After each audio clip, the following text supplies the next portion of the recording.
অনেক বেশি।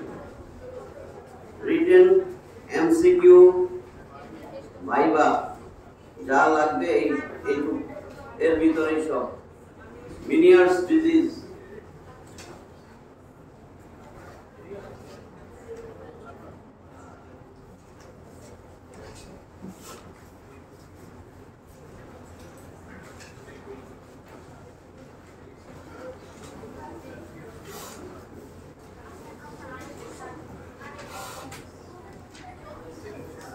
মিনিয়ার্স ডিজিজ রোগের নাম কেমন কঠিন না? আসলে ডিজিজটার নাম দিছে যে প্রথম ডিসক্রাইব করছে ওর লোকটার নাম প্রসপার মেনিয়াস। এই লোকটার নামই প্রসপার মেনিয়াস।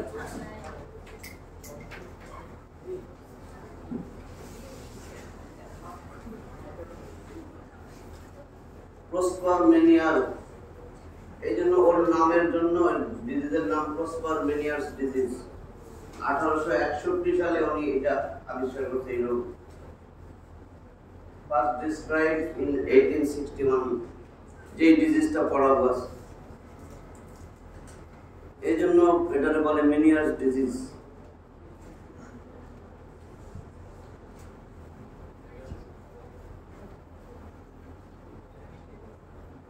মিনিয়ার্স ডিজিজ ইনার ইয়ার যে ছবিটা আমি সবসময় বলি, ওই ছবিটা মনে থাকলে ডিজিজটা একেবারে ইজি হবে।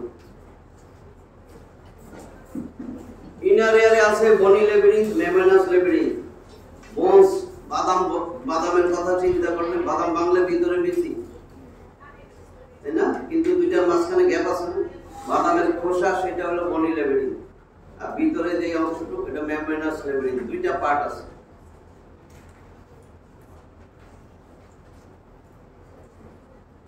এটা বনি খোলস, এটারে বলে বনি কক্লিয়া। এর ভিতরে নরমটারে বলে কক্লিয়ার ডাক্ট। ঠিক আছে?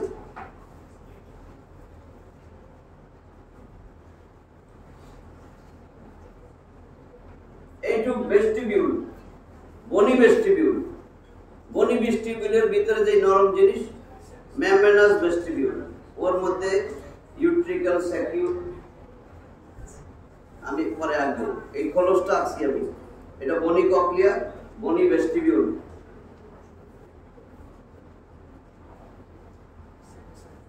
বনি সেমি সার্কুলার ক্যানেল, সবগুলোর সাথে বনি লাগাইছি। বনি সেমি সার্কুলার ক্যানেল, এটা খালি বনি পার্ট। বনি লেবেরিং,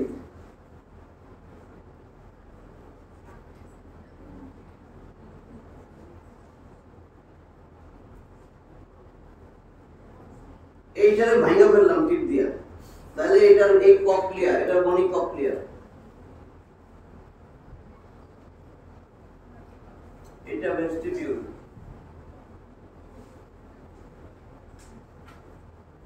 এটা সেমি সার্কুলার ক্যানেল। বনিটারে বলে ক্যানেল, ভিতরেরটারে বলে ডাক্ট, সেমি সার্কুলার ডাক্ট। এই বনি কক্লিয়ার মধ্যে যেটা আছে কক্লিয়ার ডাক্ট। এখন আমি মেমব্রেনাসটা যদি লিখি, আমি সেই মেমব্রেনাসটাই বানাই দিচ্ছি। এই একই রকম, ঠিক আছে? এটা কিন্তু বনিটা,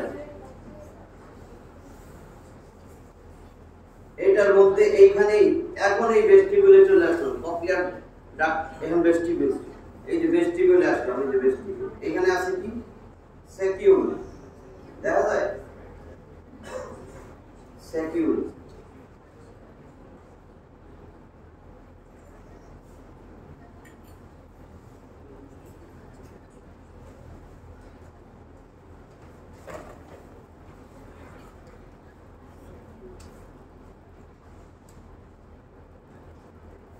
ইউট্রিকল,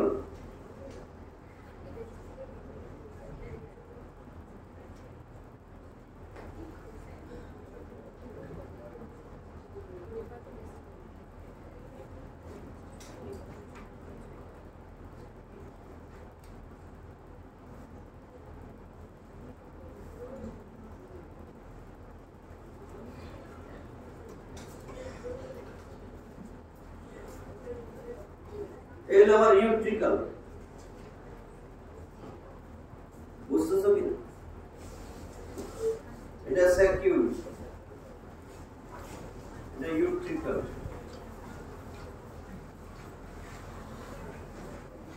দেখো স্যাকিউল ইউট্রিকালের কানেকশন আছে। এটা এন্ডোলিম্ফ্যাটিক ডাক্ট যাইতেছে, endolymphatic duct, endolymphatic sac.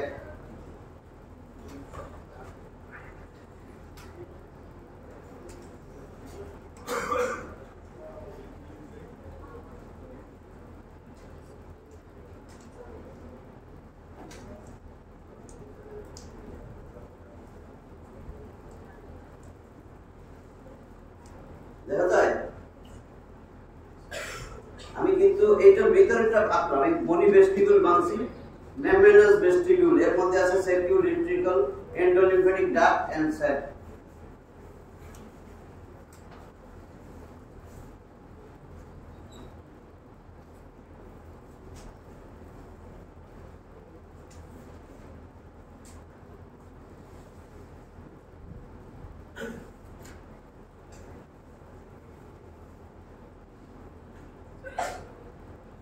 Endolymphatic duct, ঠিক আছে? এটু কিন্তু এই মাঝখানের অংশ, এটা কক্লিয়ার ডাক্ট। এটা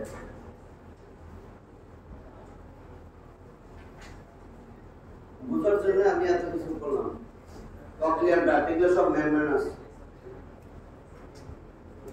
তাহলে ইউট্রিকালের সাথে কি সেমি সার্কুলার ক্যানেল, ঠিক আছে? এগুলোর সাথে কানেকশন আছে কিন্তু এইটা সব কিছুর মধ্যে কি আছে? এগুলো সব এন্ডোলিম্ফ। এইখানেও এন্ডোলিম্ফ আছে, সবগুলোর মধ্যে এন্ডোলিম্ফ আছে। এই যে এগুলোর ভিতরে সব এন্ডোলিম্ফ, এন্ডোলিম্ফ, এন্ডোলিম্ফ, সবগুলোর মধ্যে এন্ডোলিম্ফ। এগুলো সবগুলোর মধ্যে এন্ডোলিম্ফ।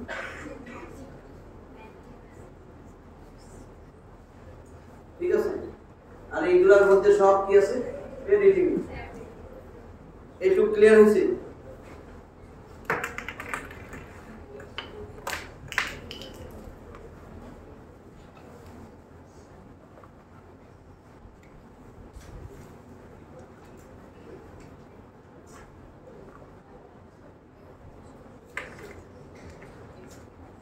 এই ছবিটা ক্লিয়ার হয়েছে? এখন মেনিয়াস ডিজিজে কি হয়? এই এন্ডোলিম্ফ, এন্ডোলিম্ফ কিন্তু তৈরি হইতেছে কোথা থেকে? এই যে আমি এটাতে যদি ক্রস সেকশন করি, ক্রস সেকশন করলে আমি এরকম basilar membrane, tunnel of body, outer hair cell, inner hair cell, membrana tectoria, stria vascularis. এটা মনে আছে? এই হলো রেসনাস মেমব্রেন, স্কালা ভেস্টিবুলি, স্কালা টিম্পানি, এটা মিডিয়া। ঠিক আছে? এই যে স্ট্রায়া ভাস্কুলারিস, স্ট্রায়া ভাস্কুলারিস এন্ডোলিম্ফ তৈরি করে। স্ট্রায়া ভাস্কুলারিস থেকে এন্ডোলিম্ফ তৈরি হয়। এই যে কক্লিয়ার ডাক্ট, এই স্কালা মিডিয়ার আরেক নাম কক্লিয়ার ডাক্ট। এটারে আমি ক্রস সেকশন করলাম, ক্রস সেকশন করলে এটা পাবো। এইটার মধ্যে আছে outer hair cell, inner hair cell, ঠিক আছে? Tunnel of body.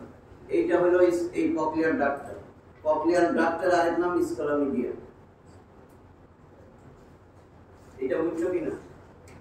এটা তো অনেকবার আসছে। স্কালা টিম্পানি, স্কালা টিম্পানি, পেরিলিম্ফ, স্কালা ভেস্টিবুলি। এই যে এখানে কিন্তু এটা বন্ধ। এটা স্কালা মিডিয়া, এটা রেসনাস মেমব্রেন। কালার দিলে ভিডিওতে আসে না। স্ট্রায়া ভাস্কুলারিস, এটা তো অনেকবার আসছে, ঠিক আছে?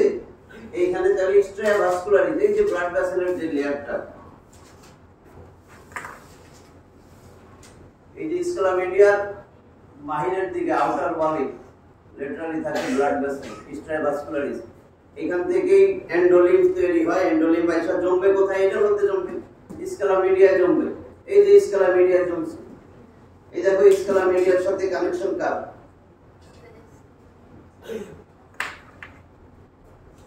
এই যে কানেকশন দেখো, এন্ডোলিম্ফ তো এখানে সার্কুলেট হয়ে যাবে, সেগুলো আসবে, সেগুলো দিয়ে এখান দিয়ে আসা এন্ডোলিম্ফের সাইটে আসবে। তার মানে এন্ডোলিম্ফ নরমালি যার কোনো ডিজিজ নাই, এন্ডোলিম্ফ তৈরি হলো এখানে স্ট্রাভাসকুলারিস। ধরো এটাই স্ট্রাভাসকুলারিস, এটাই স্ট্রাভাসকুলারিস, ঠিক আছে। এইখানে টানেল অফ কর্টি, আমি এখানে দেখাই এই টানেল অফ কর্টি, এই যে হেয়ার সেল, এখন বুঝছো তো? তাহলে এখান থেকে তৈরি হয়ে এন্ডোলিম্ফ আসলো। এন্ডোলিম্ফ কোথায় আসবে? এই যে এই চ্যানেল দিয়ে, এটা তো একটা চ্যানেল।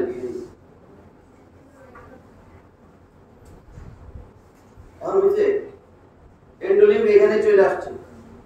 এখানে আসার পরে এই এন্ডোলিম্ফ ভিট্রিকেল সব জায়গায় আছে, এগুলো আইসা এই এন্ডোলিম্ফটিক ডাক্ট দিয়ে এন্ডোলিম্ফের স্যাকে আসবে, স্যাক থেকে অ্যাবজর্ব হয়ে যাবে। এটা হলো ন্যাচারাল, তাহলে আর জমবে না। এখন যদি স্যাক অ্যাবজর্ব করতে না পারে, ডাক্টে অবস্ট্রাকশন আছে, ধরো ডাক্টে অবস্ট্রাকশন আছে বা স্যাক অ্যাবজর্ব করতে পারতেছে না, তৈরি হইতেছে, ওভার প্রোডাকশন হইতে পারে অথবা প্রোডাকশন ঠিক আছে ফল্টি অ্যাবজর্পশন, অথবা দুইটাই। বুঝছো কিনা? ওভার প্রোডাকশন, ফল্টি অ্যাবজর্পশন, অ্যাবজর্পশনও হইল না, তৈরি হইল বেশি, অথবা তৈরি হয়েছে ঠিক মতোই অ্যাবজর্ব হয় নাই, তাহলে জমবে না এখানে। তাহলে এইখানে যদি জমতে থাকে, এইখানেও তো জমবে, এইখানেও তো জমবে, এইখানেও জমবে। তো জমলে এটা তো নরম জিনিস, মেমব্রেনাস, আস্তে আস্তে ফুলবে, ঠিক আছে। এখন এই যে এখানে জমতেছে, এই এন্ডোলিম্ফ সব এখানে জমতেছে। এন্ডোলিম্ফ ধরো আমি এইটা সবুজটা দিয়ে দেখালাম, জমতে জমতে জমতে জমতে এগুলি ড্রেন হইতে পারতেছে না, জমতেছে। রেসনাস মেমব্রেনের ধাক্কা দিয়ে এবার উপরে উঠাবে। এই রেসনাস মেমব্রেন একসময় কি হবে?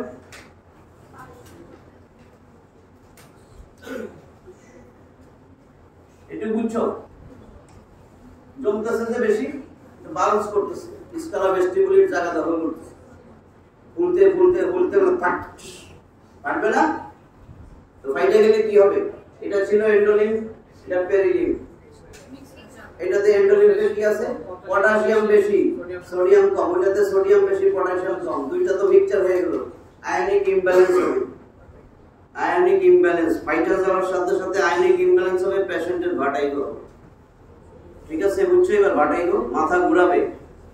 এই যে ছিঁড়ে গেল, ঠাস করে ছিঁড়ে গেছে, বেলুন করে কিছু বলেছে, বাচ্চা দাঁড় হয়েছে, আপু দাও দুধ ঠাড়াস বলেছে, আরো সুন্দর করে দিবে বাচ্চারে, উঠে না।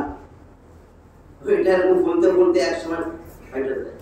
যখনই ফাটবে তখনই ভাটাইগো শুরু হয়ে যাবে, কারণ extracellular intercellular endolymph perilymph একই তো। perilymph just like extracellular fluid, endolymph inner cellular fluid। তাহলে সোডিয়াম পটাশিয়াম, ওটাতে ছিল সোডিয়াম বেশি পটাশিয়াম কম, এটাতে পটাশিয়াম বেশি সোডিয়াম কম, আয়নিক ইমব্যালেন্স হবে, ভাটাইগো হবে। ভাটাইগো কতক্ষণ হবে? এই ফাটার পরে এটা আস্তে আস্তে আবার রিজেনারেট জোড়া লাগবে। এটা তো এপিথেলিয়াম, রেসনাস মেমব্রেন, এটা আবার জোড়া লাগবে। জোড়া লাগতে যদি সময় লাগে, জোড়া লেগে গেলে আবার ভাটাইগো ভালো হয়ে যাবে। তার মানে এই জন্যই ভাটাইগোটা থাকে উইকস, মান্থস, ইভেন ইয়ার, এক একজনের এক যতক্ষণে জোড়া লাগবে। বুঝতে পারছো তো ভাটাইগো কেন হয়? যখনই ভাটাইগো হবে তখনই তার হেয়ারিং লস হবে। কি ধরনের হেয়ারিং লস? যেহেতু এটা ইনার হেয়ার, সহজ, ভাটাইগো হবে, সেন্সোরিয়াল হেয়ারিং লস হবে। ভাটাইগো এপিসোডিক ভাটাইগো, সেন্সোরিয়াল হেয়ারিং লস, জোড়া লেগে গেলে আবার ভালো হয়ে যাবে। তার মানে fluctuating sensorial hearing loss, permanent না। এখন এখানে যে এত পানি জমছে, ওরাল ফুলনেস, কান কইব আমার কান ভার লাগে, প্রেসার ফিল হয়, মনে হয় যেন কিছু জমে গেছে পানি, ওরাল ফুলনেস। আর এই যে স্ট্রাভাসকুলারিস থেকে এখানে এগুলোর উপর প্রেসার পড়তেছে, শো শো শব্দ হবে, পানি জমতেছে, টিনিটাস। কার্ডিনাল সাইন চারটা cardinal sign. First episodic vertigo, 2 fluctuating sensorial hearing loss, 3 tinnitus, 4 aural fullness. ঠিক আছে? কঠিন হয়েছে? আচ্ছা, এইটুক যদি বুঝো, এই জন্য আমি এতগুলা ছবি আঁকছি, এইটুক যদি বুঝো এখন, তাহলে এটার প্যাথোলজিটা কি হয়েছিল?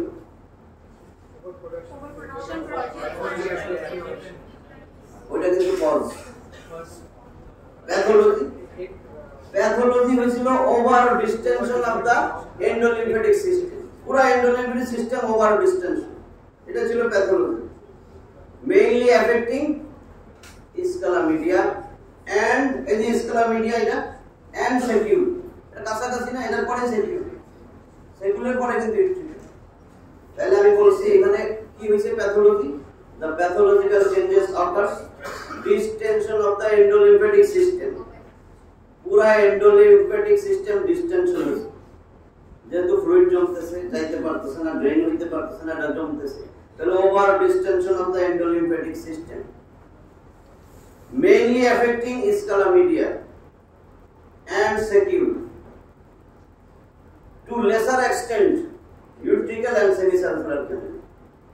Utricle semicircular canal অনেক সময় হয়, অনেক সময় হয় না, লেসার এক্সটেন্ট, অল্প একটু ডিস্টেনশন এটাও হয়। একটু ক্লিয়ার হয়েছে?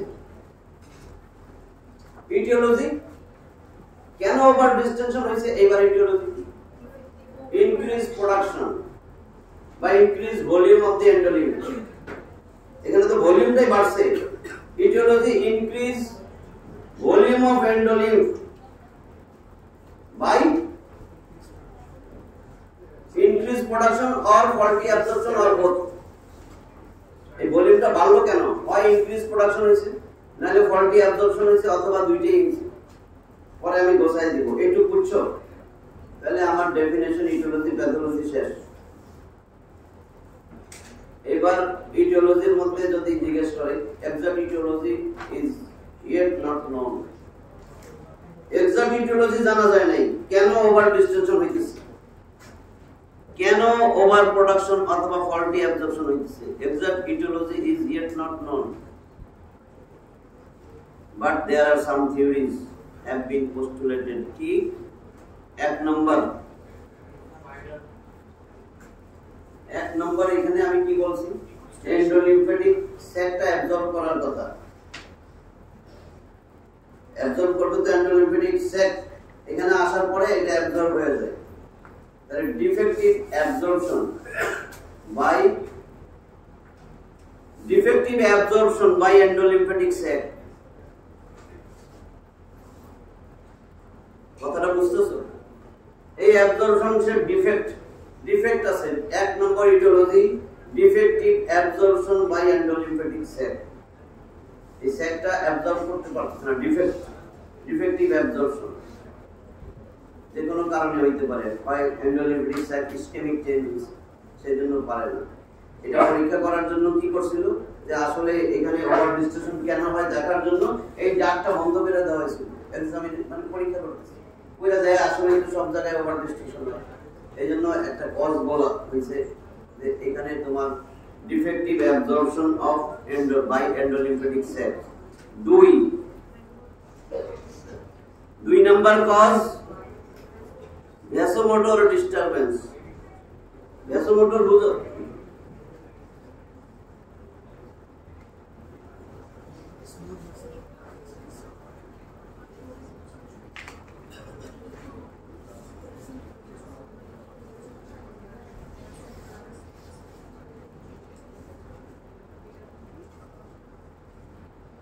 ভ্যাসোমোটর ডিস্টারবেন্স, এই মেনিয়াস ডিজিজ যার হয়, মেনিয়াস ডিজিজে সিম্প্যাথেটিক ওভার অ্যাক্টিভিটি, যারা এনজাইটি টেনশনে ভুগে এদের সিম্প্যাথেটিক ওভার অ্যাক্টিভিটি হয়। পার্সোনালিটি ডিসঅর্ডার যাদের আছে, দেখবো অনেকে আছে পড়তে বসছে, র্যাকের মধ্যে বই একটা বাঁকা, ওটা যতক্ষণ সোজা না করে পড়ায় আর মন বসে না, সোজা করে আবার দেখে সোজা হচ্ছে কি। এই যে sympathetic over activity, personality disorder. তাহলে vasomotor disturbance due to sympathetic over activity, there occurs vasospasm of internal auditory artery and or its branches. Inner ear supply কে দেয়? Internal auditory artery, এটা মনে থাকবে কেন? ইনার এয়ার ইন্টারনাল, আর কানের শোনার জন্য auditory, internal auditory artery and or its branches, এর branch হোক, অডিটরি আর্টারি হোক, এটার মধ্যে ভ্যাসোস্পাজম হয়। যখন ভ্যাসোস্পাজম হবে ইন্টারনাল অডিটরি আর্টারি সব এই যে স্ট্রাভাস্কুলারিসে যে ব্লাড এখান দিয়ে আসবে, স্ট্রাভাস্কুলারিস হেয়ার সেলগুলারে নিউট্রিশন দিবে। তো ভ্যাসোস্পাজম হয়েছে, গাছে পানি দিতেছে, কেউ এসে পাইপে পানি পাড়া দিল, পানি বেরোবে, বুঝছো এটা? তো পানি যদি না বাইরে, আমার উদ্দেশ্য ছিল গাছের শিকড় যাতে পানি পায়, আমি পাইবো। তা আমার ইন্টারনাল অডিটরি আর্টারি ভ্যাসোস্পাজম হয়েছে, অথবা যা ব্রাঞ্চ শাখা প্রশাখা ছিল সেগুলোর মধ্যে ভ্যাসোস্পাজম হয়েছে। এখন স্ট্রাভাস্কুলারিসে যে মাইক্রোভাস্কুলারটা ব্লাড পাবে, তো এটা যদি না পায় হেয়ার সেল নিউট্রিশন পাবে, তার মানে cochlear part, vestibular part nutrition পাবে না। নিউট্রিশন না পাইলে ফাংশন করবে কি দিয়া? মানে 3 দিন যদি না খাওয়াই, ভাই এখন পড়ো, পড়তেও পারবো না, লেখো, লিখতেও পারবো না, কেন? এখন দিয়ে পারো, 3 দিন খানায় না দিইনি, হাত পা তো ঢেকে আছে, শক্তি লাগবে না? বুঝছো কিনা? তাহলে আমার কি হবে? হেয়ার সেল মানে ককলিয়া, ককলিয়া ডাক্টের মধ্যে তো থাকে ককলিয়া আর ভেস্টিবুলার পার্ট। এই যে ককলিয়া আর এই যে ভেস্টিবুল, এটা হলো ব্যালেন্সের সাথে, এটা হলো শোনার সাথে। তাহলে এই দুইটার ফাংশনে হ্যাম্পার্ড হবে না? ককলিয়ার ফাংশন হ্যাম্পার্ড হইলে, ভেস্টিবুলার ফাংশন হ্যাম্পার্ড হইলে কি হবে? এক, সেন্সরি নিউরাল হিয়ারিং লস হবে, হিয়ারিং লস আর ব্যালেন্স ভার্টাইগো। এটাই বলছি, আর কিছু না। ভ্যাসোমোটর ডিস্টারবেন্স কি? Due to sympathetic overactivity there occurs vasospasm of the internal auditory artery and its branches, causing functional disturbance of the cochlear and vestibular part, causing hearing loss and vertigo. ঠিক আছে, এগুলো বোঝার জন্য বিষয়, তোমাদের কোনো জায়গায় সুযোগ নেই এটার মধ্যে এত ব্যাখ্যার জায়গা। তোমাদের কজ কয়েকটা লিখতে হবে রিটেনে আসলে। একটা হলো defective absorption by endolymphatic sac, এই জন্য বুঝাই দিলাম। এন্ডোলিম জমে না কেন? এন্ডোলিম্ফেটিক স্যাক অ্যাবজর্ব করে নিয়ে যায়, না হইলেই মেনিয়াস ডিজিজটা হবে। তাহলে ডিফেক্টিভ অ্যাবজর্পশন। 2, কেন আমার মাথা ঘোরাবে, কেন আমার হিয়ারিং লস হবে? এখানে নিউট্রিশনাল ডিফিসিয়েন্সি হয়, এনার্জি পায় না। কেন পায় না? ভ্যাসোস্পাজম হয়। ভ্যাসোস্পাজম হইলে আমার কি হবে? এই নিউট্রিশন গুলো যাবে না, ব্লাড ভেসেলের রক্তের মাধ্যমে নিউট্রিশন পায়, বুঝছো? এবার হেয়ার সেল গুলা শক্তি পাবে না, ভেস্টিবুলার পার্টটাও শক্তি পাবে না, হিয়ারিং লস হবে, ভার্টিগো হবে। আর কি হয়? এই যে স্ট্রাভাস্কুলারিস, এখানে তো ব্লাড ভেসেল আছে, এই জন্য নাম স্ট্রাভাস্কুলারিস। এটা স্ক্যালামিডিয়ার আউটার ওয়ালে থাকে, দেওয়ালে, দেওয়ালে ভাস্কুলার লেয়ার আছে। ওই যে ছবিটা যে আঁকলাম, এই যে সবসময় আঁকি যে, এই যে basilar membrane, tunnel of body, outer hair cells, inner hair cell, membrana tectoria, Reissner's membrane, এই যে স্ট্রাভাস্কুলারিস। তাহলে বাইরের দিকে না, এটা আমার দেওয়ালে আমার স্ট্রাভাস্কুলারিস আছে, এখান থেকে নিউট্রিশন আসে। তাহলে এখন কি হলো? ভ্যাসোস্পাজম হয়েছে। আবার এইখানে অক্সিজেন তো পৌঁছবে না, anoxia. Due to anoxia of the স্ট্রাভাস্কুলারিস, anoxia তো বুঝো, ল্যাক অফ অক্সিজেন, হাইপোক্সিয়া, এটা absence of oxygen, anoxia. Tissue লেভেলে যদি অক্সিজেন কমে যায়, হাইপোক্সিয়া। অ্যাবসেন্ট হলে অ্যানোক্সিয়া। ওই হাইপোক্সিয়া অ্যানোক্সিয়া দুইটা একই টার্মের মতন ইউজ করা হয় সব জায়গায়। তাহলে anoxia of the capillaries of the stravascularis, causing increased permeability. Capillary permeability বেড়ে যায় না? তো capillary permeability বাড়লে কি হবে? Transudation of fluid. এমনি ফ্লুইড বেশি, আরো ফ্লুইড জমতেছে। এমনি তো এটাতে ফ্লুইড বেশি, এন্ডোলিম বেশি হয়েছে না? ওভার প্রোডাকশন আর ফল্টি অ্যাবজর্পশন, আরো আসতেছে transudation of fluid, protein poor fluid, transudation তো বুঝছি। তাহলে আরো ফ্লুইড কেন আসতেছে? Increase capillary permeability. কেন? অ্যানোক্সিয়া অফ দা, এটা হলো ভ্যাসোমোটর ডিস্টারবেন্স। শুধু ওইটুকু মনে থাকলে হবে, ভ্যাসোমোটর ডিস্টারবেন্স হয়, ভ্যাসোস্পাজম হয়। শেষ।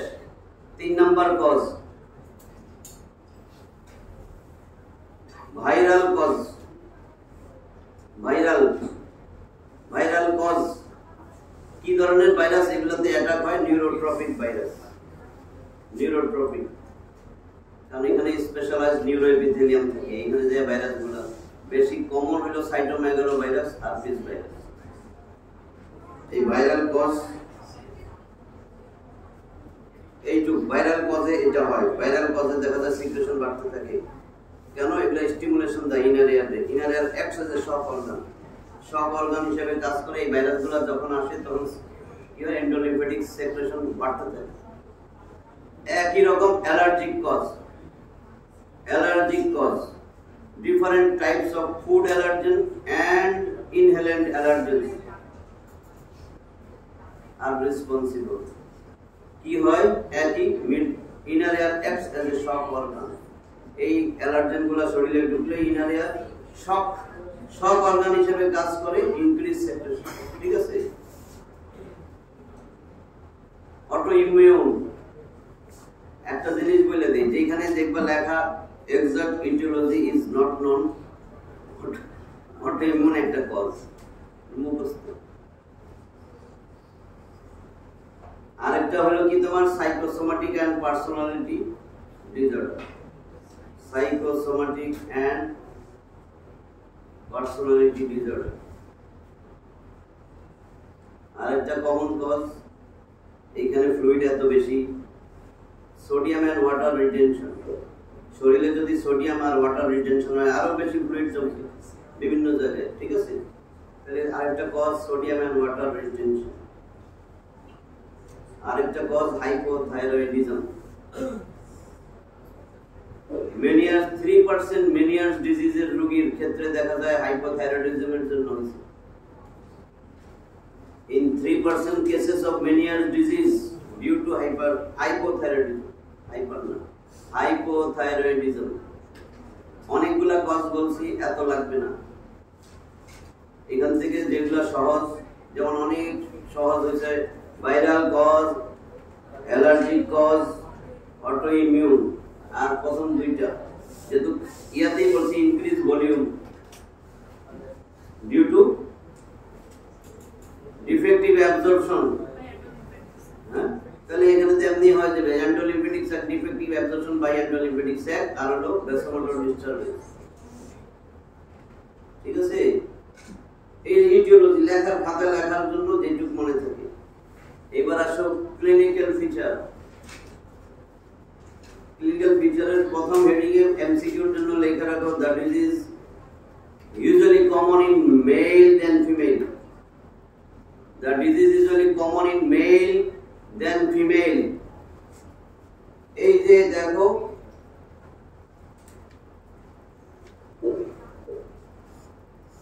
many years মেনে বেশি হবে।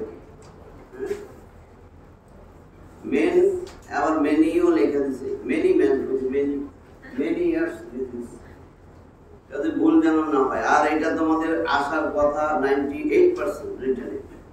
কেমনে থাকবে মেনিয়ার ডিজিজ, কেমনে থাকবে আমি আগে তোমাদের এমসিকিউটা দিয়ে লই, তারপরে নিজেই বুঝবো।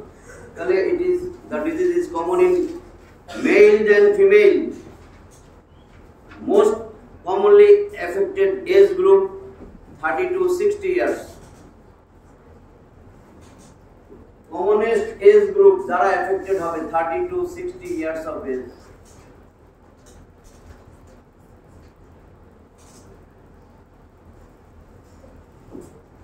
Written আসবে a male patient came to you of 35 years, 50 years, 55 years, 52 years, 45 years, 60 বেশি যাবে না, 30 এর নিচে নামবে না।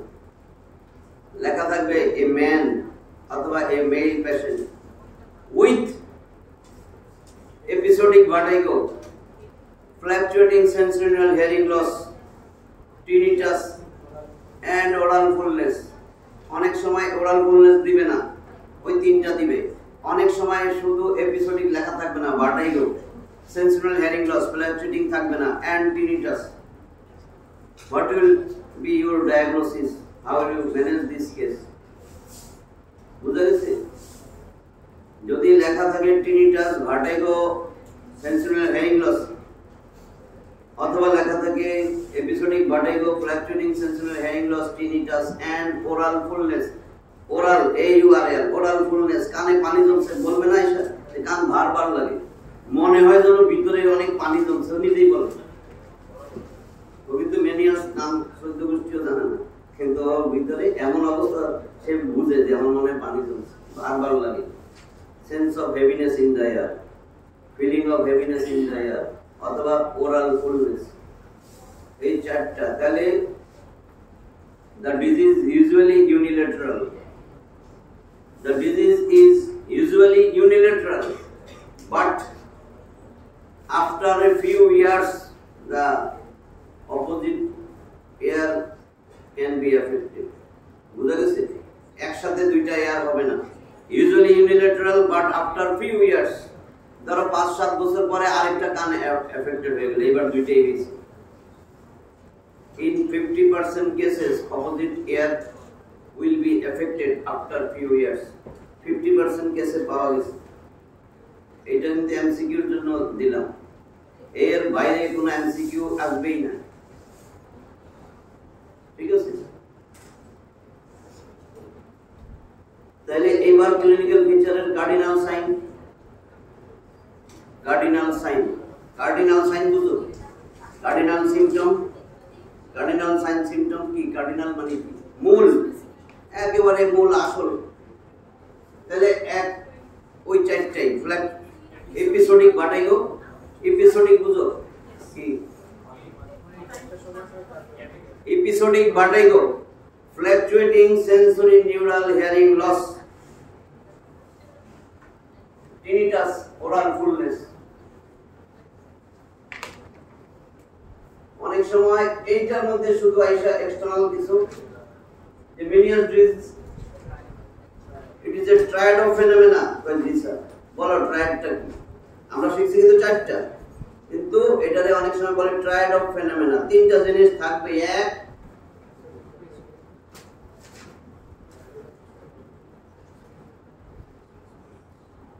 এপিসোডিক বাটাইগো, দুই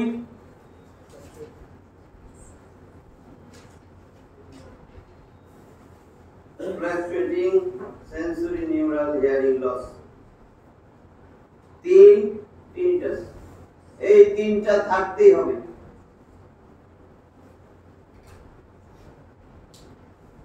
ঠিক আছে?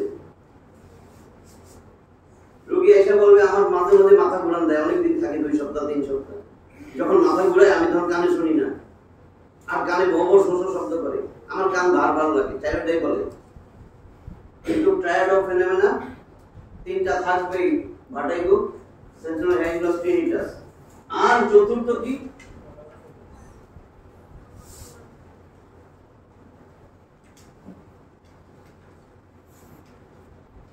Feeling of heaviness or sense of heaviness in the ear, aural fullness. ঠিক আছে? Clinical feature. এবার ইনভেস্টিগেশন। এর মধ্যে ইনভেস্টিগেশন আগে অটোস্কোপ দিয়ে একটু কান দেখবো না? Otoscopic examination shows normal tympanic membrane. এখানে তো মিডল এয়ারে কিছু হয়নি, হচ্ছে inner ear disease. Otoscopic examination shows normal tympanic membrane. Tympanic membrane একদম নরমাল, মোবাইল সব ঠিক আছে, শেষ। এবার ইনভেস্টিগেশন। রোগী তোমার সামনে, তাহলে ফিজিশিয়ান কি করা উচিত? টেস্টের আগে টিউনিং ফর্ক টেস্ট। এবার নিজেরাই বলো টিউনিং ফর্ক টেস্ট। রিনি কি? রিনি পজিটিভ। রিনিতে কি করি? এয়ার কন্ডাকশন কম্পেয়ার্ড উইথ বোন কন্ডাকশন। এয়ার কন্ডাকশন তো ভালোই থাকবে, তাহলে air conduction AC is greater than BC, Rini positive. ঠিক আছে? বোনসে ধরলেই সেন্সরি নিউরালের সমস্যা, ওয়েবার কোথায় ধরে? তাহলে এটা কি আমার বোনস না? আমি যদি এখানে ধরি এটা এয়ার, এইখানে ধরছি এটা বাতাস, ঠিক আছে? তাহলে বোনসে ধরছি, ওয়েবার ল্যাটারালাইজ টু গুড এয়ার, কারণ একটা কান ইনভলভ হয়, মেনিয়াস বলছি না, ইউজুয়ালি ইউনিল্যাটারাল। তাহলে আমার যদি এটাতে মেনিয়াস ডিজিজ থাকে, মেনিয়াস ডিজিজ মানে সেন্সরি নিউরাল, এই পথটা খারাপ, এই পথটা ভালো, তাহলে ওয়েবার ল্যাটারালাইজ টু গুড এয়ার। ঠিক আছে? এগুলাতে ভুল করা যাবে না। অ্যাবসলিউট বোন কন্ডাকশন টেস্ট, ABC এবিসি তো কন্ট্রাক্টিং পাথে বন্ধ করে দিছি, তাহলে আমার কি হবে? যেই সাইডে ভালো সেই সাইডে, কারণ এটা সেন্সুরাল পাথে খারাপ, এটাটা ভালো, তাহলে ABC affected area reduced, ABC reduced. কারণ আমি তো এক্সামিনারের সাথে করতেছি, আমি যে কান আমার এফেক্টেড সেই কানে পাইছি, এক্সামিনার ভালো, এবিসি রিডিউসড। একটু কি অসুবিধা আছে? এবার আমি বলবো আপনি এই টেস্টগুলো কইরা আনেন ল্যাবে যাইয়া, এইটুকু আমার ট্রেনিং ফর টেস্ট পর্যন্ত আমি ফিজিশিয়ান করলাম। এবার অডিওমেট্রিক টেস্ট যেটুক দরকার,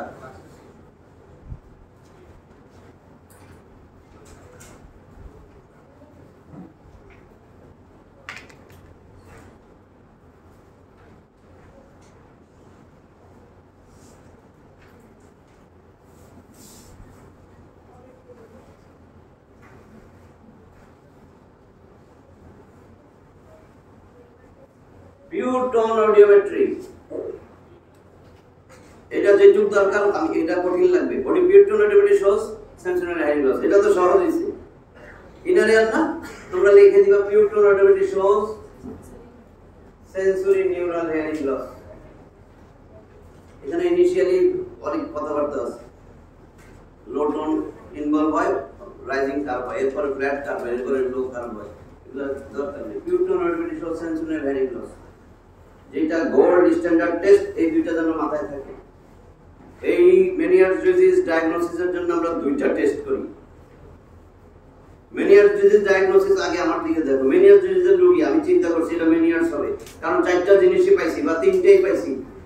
হিস্ট্রিতেই বলছে যে কতদিন পরে আবার গোড়ানি ভালো হয়ে যায়, তখন কানেও ভালো শুনি, তার মানে এটা দিয়েই বোঝা গেছে যে ফ্ল্যাকচুয়েটিং হিয়ারিং লস আছে। নাহলে আবার ভালো হয়ে যায় কেন? ফ্ল্যাকচুয়েট, আবার ভাটাইগো, কিছুদিন পর আবার ভালো হয়ে যায়, 2 সপ্তাহ থাকে, 3 সপ্তাহ থাকে, 1 মাস থাকে, বুঝতেছো? আবার সে বলতেছে টিনিটা শোষো ভোগ করে কানে, কান বারবার লাগে। আমার তো ক্লিনিক্যাল পিকচারে মনে হয়েছে মেনিয়ার্স।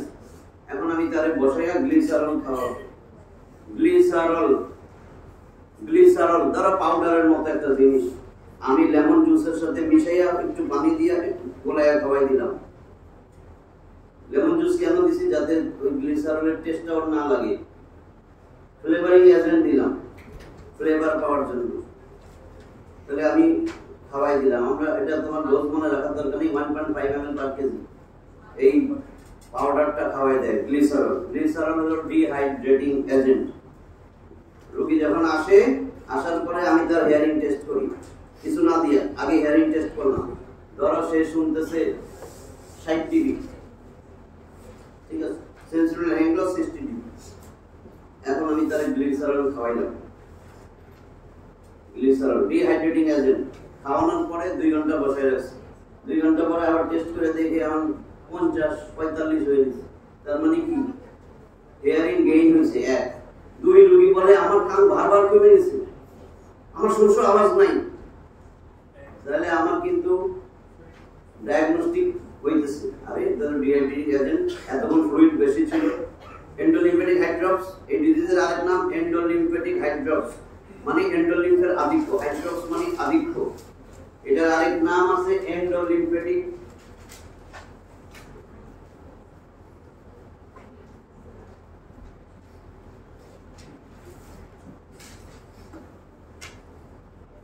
হাইড্রপস। এন্ডোলিম্ফেটিক হাইড্রপস মানে এন্ডোলিম্ফ অনেক বেশি, এন্ডোলিম্ফের আধিক্য, ড্রেন হইতে পারে নাই তো। তাহলে এত বেশি জমে রয়েছে স্কালামিডিয়ায়, যখন এই গ্লিসারল খাওয়াইছি এটা তো চুইশন নিয়ে নিছে ডিহাইড্রেটিং এজেন্ট, তখন কান তার শোষ আওয়াজ চলে গেছে, বারবার কমে গেছে, ওরাল ফুলনেস কমে গেছে, হিয়ারিং গেইন হয়েছে, সে একটু ভালো শুনে। তাহলে আমি একটু খাওয়াই আমি বুঝলাম যে এটা তো মেনিয়াস ডায়াগনস্টিক, আর প্রগনোসিসও ভালো। প্রগনোস্টিক, ডায়াগনস্টিক এন্ড প্রগনোস্টিক ভ্যালুর আছে এই গ্লিসারল টেস্টে, এটার বলে গ্লিসারল টেস্ট।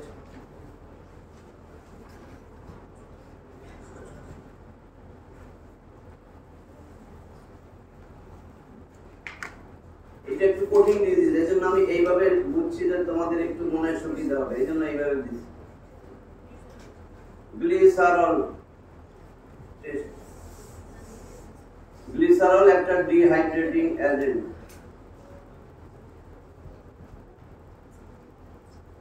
ডিহাইড্রেটিং এজেন্ট কি করে?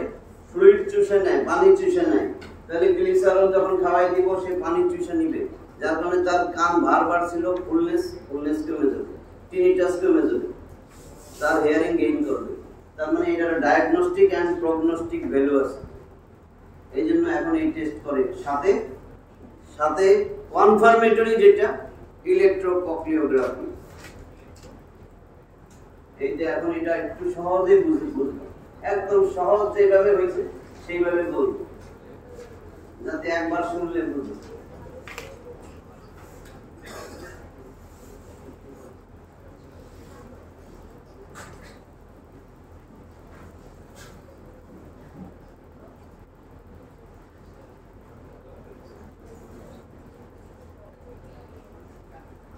ইলেকট্রোকক্লিওগ্রাফি সংক্ষেপে এইভাবে দেখো লেখা থাকে। ইকোজি ইলেকট্রোকক্লিওগ্রাফি। ইলেকট্রোকক্লিওগ্রাফি এই যে কক্লিয়ার গ্রাফিক রিপ্রেজেন্টেশন। কক্লিওগ্রাফি মানে কক্লিয়ার গ্রাফ, ইলেকট্রো মানে এইখানে সাউন্ড ইম্পালস আইসা ইলেকট্রিক্যাল ইম্পালসে পরিণত হয়। এটার প্যাথোলজি আছে কিনা এই টেস্টে বোঝা যাবে, যেহেতু আমি মেনিয়ার ডিজিজ তো প্যাথোলজি, এখানে কোন স্কালামিডিয়া মেইন স্কালামিডিয়া, এখানে তো হেয়ার সেল, কক্লিয়ার ডাক্তার আরেক নাম স্কালামিডিয়া, এটা তো মনে আছে তো। এইখানেই থাকে হেয়ার সেল, এই যে কক্লিয়ার। তাহলে হেয়ার সেল গুলোই তো আমার সাউন্ড ওয়েভ আসলে এই সাউন্ড ওয়েভটাকে ইলেকট্রিক্যাল ইম্পালসে তৈরি করে। এই ইলেকট্রিক্যাল ইম্পালস কক্লিয়ার নার্ভ দিয়ে যায় ব্রেনে, আমরা শুনি। এখানে প্যাথোলজি থাকলে তো এই কাজটা হবে না। এখন কক্লিয়ায় সমস্যা, হেয়ার সেলের সমস্যা না এইট নার্ভের সমস্যা, এটার জন্য ইলেকট্রোকক্লিওগ্রাফি। কি করা হয়? সাউন্ড ইম্পালস দিয়েই তো শুরু করতে হবে, কারণ বাইরের সাউন্ড দিয়েই তো আসে আমাদের কানে, ব্রেনে যে শব্দ যায়। এই টেস্ট ফার্স্ট 5 একটা সাউন্ড দিলে ফার্স্ট 5 মিলি সেকেন্ডের মধ্যে এই টেস্টটা আমরা রেকর্ড করি। এটা মনে না থাকলেও চলবে, এখানে যেটা দরকার উইদিন ফার্স্ট 5 মিলি সেকেন্ড এর মধ্যে একটা সাউন্ড ইম্পালস দিলে এখানে কিছু ইলেকট্রিক্যাল অ্যাক্টিভিটি হয়, ইলেকট্রিক্যাল পটেনশিয়াল তৈরি হয় কক্লিয়ায়, পরিবর্তন, ইলেকট্রিক্যাল পটেনশিয়াল। তোমরা আমার থেকে ভালো বুঝতে পারবে। সাউন্ড ইম্পালসের কারণে একটা সাউন্ড স্টিমুলেশন দিলে এখানে ইলেকট্রিক্যাল অ্যাক্টিভিটি কিছু চেঞ্জ হয়, কিছু ইলেকট্রিক্যাল পটেনশিয়াল তৈরি হয়, যেটাকে আমরা বলি summation potential, action potential, cochlear microphonic. এগুলো তো তোমাদের নলেজে আছে, সামেশন পটেনশিয়াল, অ্যাকশন। আচ্ছা, এবার এটা দেখো।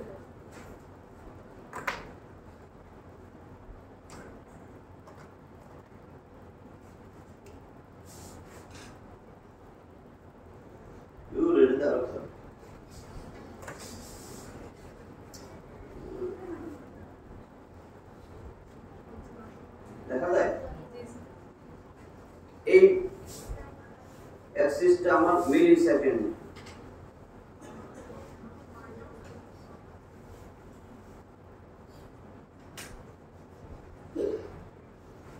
এইটা মাইক্রোভোল্ট,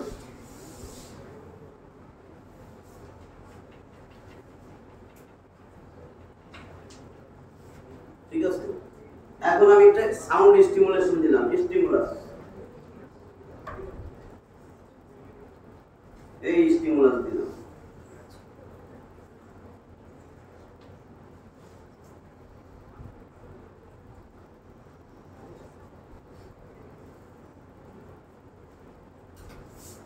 এই স্টিমুলাস, এই যাওয়ার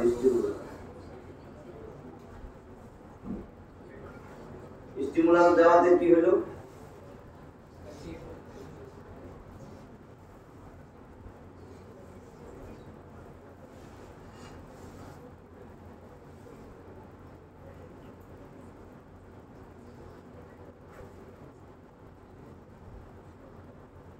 এদিকে খেয়াল করো, এটা বেসলাইন।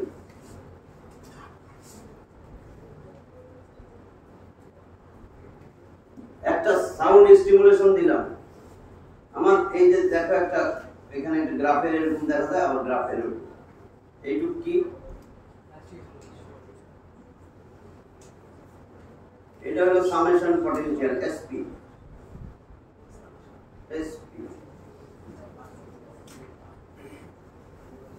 সামেটিং পটেনশিয়াল।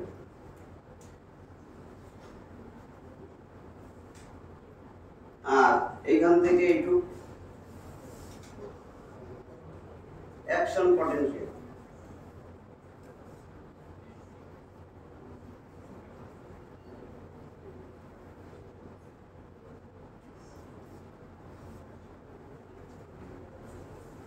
ঠিক আছে, এবং সামেশন পটেনশিয়াল অ্যাকশন পটেনশিয়াল, এর ফলে একটা কক্লিয়ার মাইক্রোফোনিক তৈরি হলো। কক্লিয়ার মাইক্রোফোনিক মানে নার্ভ ইম্পালস বা ইলেকট্রিক্যাল ইম্পালস কক্লিয়ায় নিয়ে যাবে, যেটা বলে কক্লিয়ার মাইক্রোফোনিক। এই হেয়ার সেলের কারণে হয়েছে, হেয়ার সেল এটা ট্রান্সফার করে দিচ্ছে, এটা কক্লিয়ার নার্ভ দিয়ে চলে যায়। এইটুক খালি মনে রাখো, সামেশন পটেনশিয়াল অ্যাকশন পটেনশিয়াল, আর কিছু জানা লাগবে না। ইলেকট্রোকক্লিওগ্রাফিতে কি হয়, টিম্পানিক মেমব্রেন, চিকন একটা নিডল টিম্পানিক মেমব্রেন দিয়ে প্রমোটারের উপরে বসাই দেওয়া হয়। বড়দের ক্ষেত্রে লোকাল অ্যানেস্থেসিয়া দিয়ে করে, বাচ্চা যদি হয় ইনফ্যান্টস চিলড্রেন, তাদের ক্ষেত্রে সিডেটিভস দিয়ে ঘুম পড়ায় অথবা দিয়ে দিয়া করে, ওই ঢুকায় যায় টিম্পানিক মেমব্রেন দিয়ে আস্তে একটা নিডল ঢুকায়, ইলেকট্রোড বলে। ইলেকট্রোড কোথায় বসায়, প্রমোটারিতে। এই প্রমোটারিতে বসায় এবার সাউন্ড স্টিমুলেশন দেয়, ওই ইলেকট্রোড রেকর্ড করে নিয়ে আসে অ্যাকশন পয়েন্টে সামেশন পটেনশিয়াল। ওইটাই একটা গ্রাফিক রিপ্রেজেন্টেশন। এইখানে কক্লিয়ার মধ্যে তিনটা জিনিস পাওয়া যায়, summation potential, action potential, cochlear microphonic. এইটা রিডিং দেখা আমরা বুঝি প্যাথোলজি আছে কিনা। এখন রিডিংটা শুনুন, কিচ্ছু লেখা লাগবে না। যে ইলেকট্রোকক্লিওগ্রাফি shows normally summation potential and action potential ratio is 30%, মানে 1/3। এটার 3 ভাগের 1 ভাগ বা কম। normal ratio summation potential is to action potential equal less or equal 30%। এটা বুঝো, less than 30% or equal 30%। যদি summation potential action potential ratio greater than 30% হয়, it indicates Meniere's disease। এখন Meniere's disease এ কি রকম হবে গ্রাফ, এই যে গ্রাফটা হবে এরকম।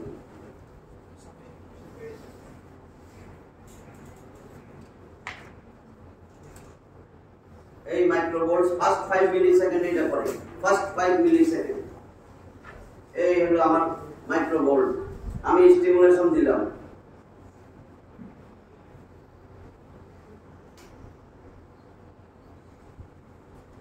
ঠিক আছে। যদি আমি এরকম পাই, আরে সামেশন পটেনশিয়াল তো এইটুক এসপি, আর এইটুক আমার অ্যাকশন পটেনশিয়াল,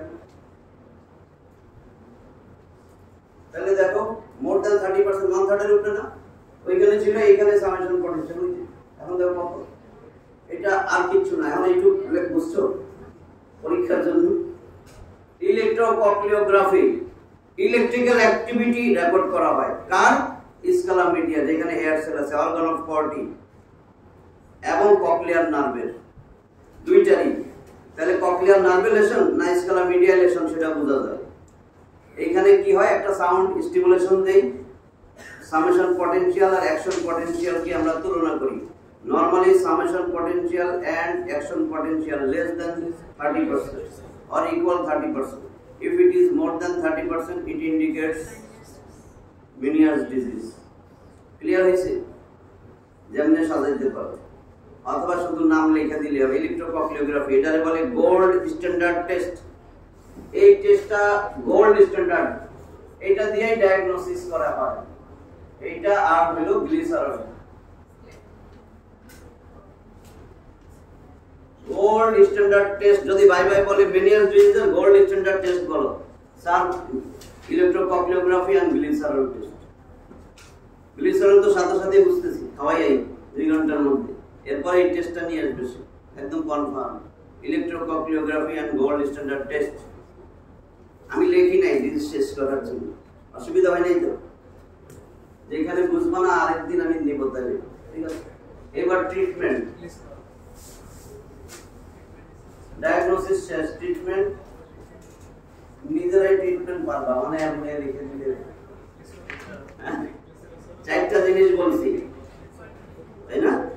1 নম্বর এপিসোডিক ভার্টিগো। তাহলে আমার এই রোগীটার পার্সোনালিটি ডিসঅর্ডার আছে, সাইকোসোমাটিক এন্ড পার্সোনালিটি ডিসঅর্ডার। এখন এই রোগীর এইখানে ভার্টিগোটা হয় abrupt, sudden onset. Vertigo sudden onset হয়, ভালো করে শুনুন, হঠাৎ মাথা ঘোরায়। এই লোকটা যদি রাস্তায় ওই অনেক উপরে উঠে লাইটের কাজ করে, দেখছো? এটা কি বলে, লিফটের মতন দিয়ে উঠায়, এটা কি ট্রেনের মতন।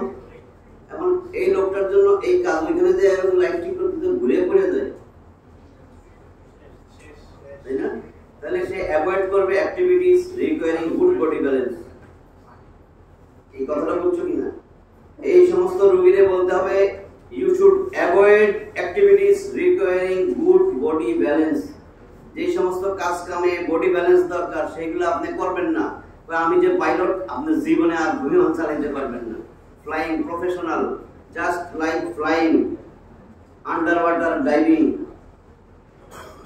এগুলা অ্যাভয়েড করবেন। Avoid activities requiring good body balance. এগুলো আমি সাজায় দিই নেই, সাজায় বলবো। এটা কেন বলছি, এটা প্রথমে যাতে মাথায় ঢুকে, তো বাটাইগো। এই পেশেন্ট আইসা বলে আমার ফিলিং হয়, মনে হয় আমি টু এন্ড ফ্রো মুভমেন্ট দিচ্ছি, to and fro, FRO, feeling of to and fro movements or up and down movements. ঠিক আছে? হিমসেলফ, উইদিন হিমসেলফ, নিজের মধ্যে, অর এনভায়রনমেন্টাল, দেখে আরে বিল্ডিং করতেছে, আপনার নিজের মাথা ঘুরতেছে। ঠিক আছে? এই ভার্টিগো, ভার্টিগোটা থাকে 2 সপ্তাহ, মাস, even years. Abrupt, no warning sign. অনেক ডিজিজের যেমন মাইগ্রেনেরও একটা ওয়ার্নিং সাইন আছে, রোগী বুঝে আজকে মাথা ব্যথা হবে। অনেক সময় লাইট ফ্ল্যাশের মতো লাগে, চোখের সামনে আলো মনে বিচ্ছুরিত হইতেছে মাইগ্রেনের রোগী, কিন্তু এটাতে কোনো ওয়ার্নিং সিম্পটম নাই, যারা ওয়ার্ন করে দিবে। তাহলে আমার ট্রিটমেন্টের মধ্যে 1 নম্বর ট্রিটমেন্ট আসবে জেনারেল মেজার। জেনারেল কি মেজার নিব? Treatment, general measure. ট্রিটমেন্টের 3টা ভাগে ভাগ করা হয়েছে, তোমরা পরীক্ষার খাতায় পরে আমি শর্টকাট করব, আগে 3টা শুনো।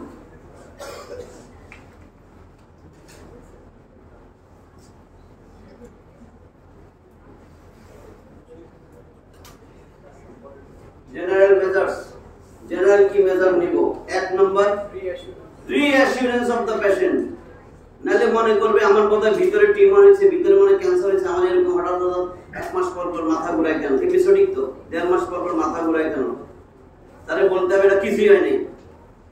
রিঅ্যাসুরেন্স, রিঅ্যাসুরেন্স যদি বলো যে রিঅ্যাসুরেন্স অফ দ্য পেশেন্ট কেন করা হয়? Reassurance to allay worry and anxiety, তার ভয়, তার দুশ্চিন্তা দূর করার জন্য। টু অ্যালে, ALLAY, অ্যালে মানে দূর করে দেওয়া। ওয়ারি না, ওয়ারি মানে worry, WORRY, to allay worry and anxiety. ঠিক আছে? and explain the true nature of the disease. Explain true nature of the disease. রোগীরে একেবারে যে রোগীর এই রোগটা কি, যেটা কোনো ভয়ঙ্কর রোগ না, কন্ট্রোল করে চলতে হবে।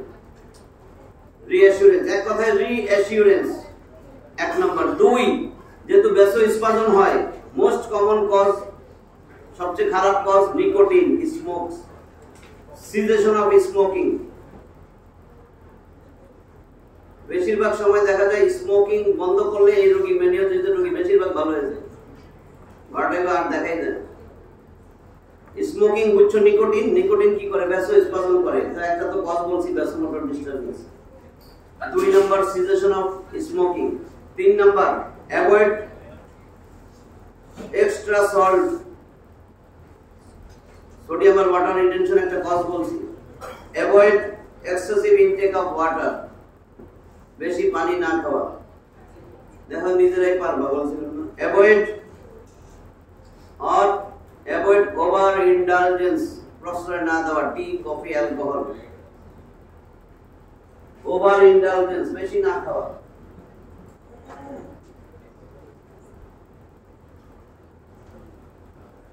ইন্ডালজেন্স, ইন্ডালজেন্স মানে প্রশ্রয় দেওয়া। ওভার ইন্ডালজেন্স, অতিরিক্ত চা, টি, কফি, অ্যালকোহল। অ্যাভয়েড অথবা অ্যাভয়েড টি কফি অ্যালকোহল, অনেকগুলো অ্যাভয়েড বলছি, avoid smoking, avoid tea coffee, avoid extra salt, avoid excessive water intact, avoid activities requiring good body balance, এটা প্রথমে বলছিলাম। Avoid activities requiring good body balance, এইগুলো হলো general measure, এগুলি করবেন না। ট্রিটমেন্ট দিয়ে তো উপদেশ দিয়ে দেয় না, এই উপদেশ। এবার ডিউরিং অ্যাকিউট ফেজ, হঠাৎ মাথা ঘুরানো যখন শুরু হইল, অ্যাকিউট ফেজ, এইমাত্র রোগীর মাথা ঘুরেছে, ভার্টিগোর সাথে ভমিটিং হয়, নসিয়া ভমিটিং। এখন নসিয়া ভমিটিং, বমি করতেছে, বাইক ক্যাপ্টেনটা মুখে হবে। যখন কেউ বমি করে তখন মুখে ওষুধ দেওয়া যায়? যদি ওষুধ একেবারে নেসেসারি হয়, এখনই লাগবে, তাহলে কি করতে হবে? ভালোই বুঝছো। তাহলে ডিউরিং অ্যাকিউট ফেজ, এটা গেল জেনারেল মেজার। এবার 2, অ্যাকিউট ফেজে কি ট্রিটমেন্ট? অ্যাকিউট ফেজে হবে কি? Severe vertigo with nausea vomiting, so intravenous medication should be administered, intravenously সব দিতে হবে। তাহলে আমার কি হলো? ভার্টিগোর জন্য মাথা ঘুরাইতেছে, কার কারণে? ভেস্টিবুলার পার্টের জন্য। ভেস্টিবুলার পার্টকে ঘুম করায় রাখবো, তাহলে 1 নম্বর ভেস্টিবুলার সিডেটিভস। এখানেও কিন্তু ওই কথাগুলো আসবে, রিঅ্যাসুরেন্স, ঠিক আছে? ওটা তো একবার বলছেই। তাহলে অ্যাকিউট ফেজে আমরা কি দেব? Vestibular sedatives.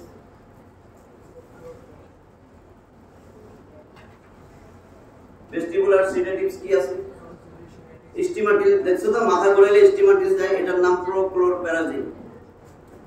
ভেস্টিবুলার সিডেটিভস সবচেয়ে সুন্দর হলো প্রোক্লোরপ্যারাজিন।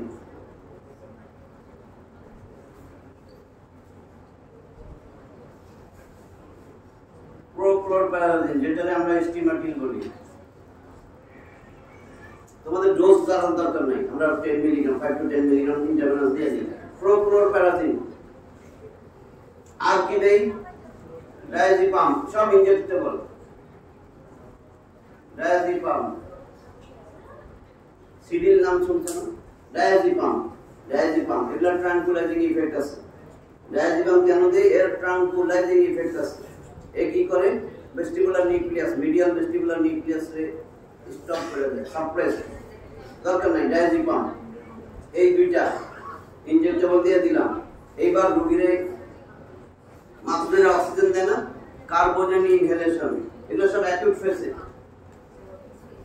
কার্বোজেন ইনহেলেশন, কার্বোজেন একটা good vasodilator drugs.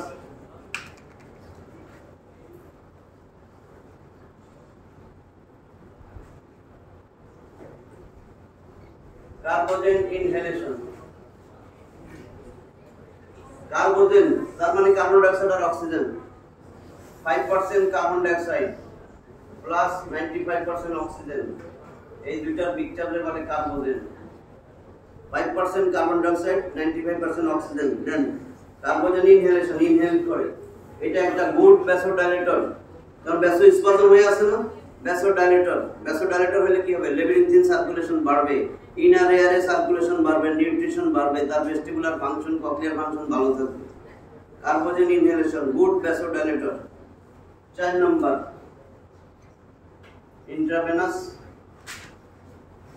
Histamine drip. Histamine কি করে? এই ভেরি গুড। হিস্টামিন আমরা 500 গ্লুকোজ পাওয়া যায় না স্যালাইন, গ্লুকোজ স্যালাইনে 2.75 এই হিস্টামিন দিয়ে দিই, ওটার মধ্যে ডিসলভ করে।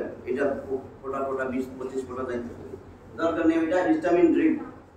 হিস্টামিন একটা গুড ভ্যাসোডাইলেটর, সেরিব্রাল ভ্যাসোডাইলেটর, তাহলে লেবিরিনথিন ভ্যাসোডাইলেটর হবে, ঠিক আছে? হিস্টামিন এই ভ্যাসোডাইলেটর ড্রাগস।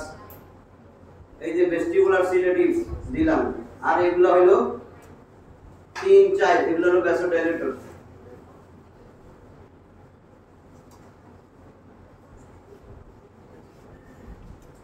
আছে অল্প একটু বাদ আছে। এই যে আমার এটা কিন্তু অ্যাকিউট ফেজ তো বুঝছো, অ্যাকিউট ফেজে কি করবো? আসছে রোগীরে আমি সাথে সাথে ইন্টারভেনাস দিতেছি আর বলবো যে মাথা বেশি নাড়াবেন না, বালিশ পিলো সাপোর্ট দিয়ে হেড মুভমেন্ট রেস্ট্রিক্টেড করে দিল বাই পিলো সাপোর্ট। মাথা যত ঘুরাবে বাটাইও হবে। রিঅ্যাসুরেন্স আপনার কিছু হয়নি। এরপরে দিকে তো ইন্টারভেনাস চলতেছে, ইনহেলেশন দিয়ে দিলাম 4টা ভ্যাসোডাইলেটরস। একটা হলো ভেস্টিবুলার সিডেটিভস, আগে তার বাটাইও কমাবো, বাটাইওর জন্য বমি হয়েছে, তাহলে আসলেই ভেস্টিবুলার সিডেটিভস ইন্টারভেনাস দিলাম কি স্টিমাটিল মানে প্রোক্লোরপ্যারাজিন। 2 সিডেটিভ ডায়াজিপাম দিয়ে দিলাম। 3 নাম্বার ইনহেলেশন, মাস্ক লাগিয়ে দিয়ে অক্সিজেন কার্বোজেন ইনহেলেশন ভ্যাসোডাইলেটর। আর হিস্টামিন স্যালাইন দিয়ে ড্রিপ দিয়ে দিলাম, স্যালাইন চলতে থাকবে। ঠিক আছে। ক্রনিক ফেজ, ক্রনিক ফেজ মানে ইন বিটুইন অ্যাটাক, এখন সে ভালো আছে।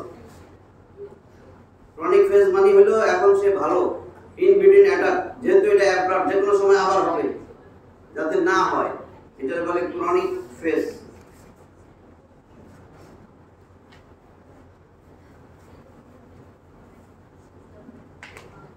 এখন নিজেরাই তো বানাইতে পারবা ক্রনিক ফেজ কি হবে, যাতে আপনি ভালো থাকেন, আপনার এটা সমস্যা নাই, এই ট্যাবলেটগুলো খাইতে থাকবেন। এতক্ষণ ইন্টারভেনাস যা দিয়েছি এবার মুখে দিন। 1 নম্বর ভেস্টিবুলার সিডেটিভস, ওই একই ভেস্টিবুলার সিডেটিভস।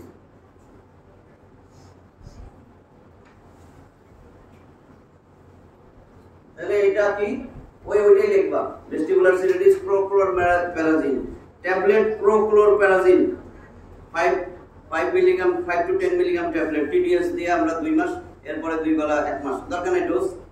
ভেস্টিবুলার সিডেটিভস খালি এগুলো যেন মনে থাকে, ভেস্টিবুলার সিডেটিভস কোনটা, স্টিমাটিন, প্রোক্লোরপ্যারাজিন। এবার 2 ভ্যাসোডাইলেটর ড্রাগস, এই যে ভ্যাসোডাইলেটর দিছি এগুলোরও ট্যাবলেট পাওয়া যায়। 2 ভ্যাসোডাইলেটর ড্রাগ, এই খালি তো দাও না, ওইটা নাই তোমার দেওয়া নেই, নতুন আনা লাগে। ভ্যাসোডাইলেটরস এটা বিটা হিস্টিন নামে পাওয়া যায়, ওটা লেখা।